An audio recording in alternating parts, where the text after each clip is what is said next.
How do you encourage those whom you shepherd to be vulnerable?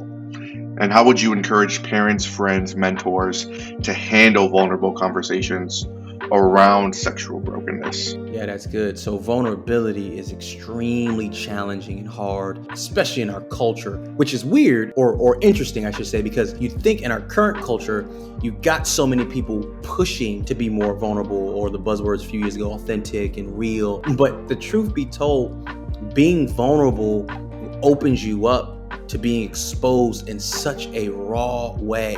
I would say to be vulnerable is to allow people to see parts of you that are still hurting, parts of you that are really tender and special and sacred. And then you have to trust them that they won't intentionally violate. I say intentionally because we all hurt people at times. The hope and goal is they don't mean to do that. I believe in the power of first words. The first voice that's speaking into something or defining something for you matters, right? That's why parenting is such a huge opportunity. And so being able to be vulnerable and open and quite transparent, not just from I think about, my mentees and people that I'm serving who are speaking in, but my responsibility as a pastor, to be vulnerable as well. They need to hear yeah, man, this has been my struggle, and this is what that looks like in me and my wife's marriage right now. The one thing I really encourage people is you can't necessarily be vulnerable with everybody.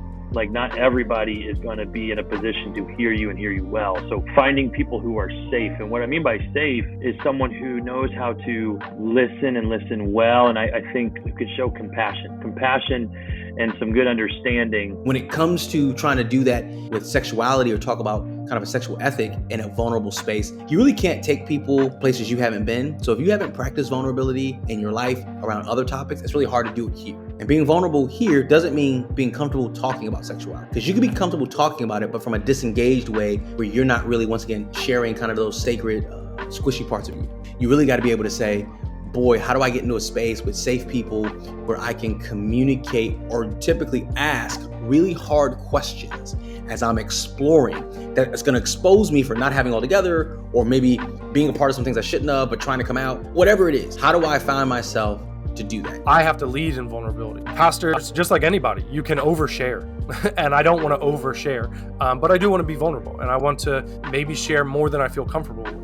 If I'm being vulnerable, then what I'm showing my people is that it's safe to be vulnerable with me. Your kids don't need you to be perfect. They need you to need God. And so even in your conversations where you're not necessarily mastering the art of what it looks like to walk these things out, your vulnerability of how you're wrestling and how you need God, you're teaching them how to do battle well versus just covering and hiding and putting on fig leaves. So yeah, that vulnerability that's us bringing it to the light.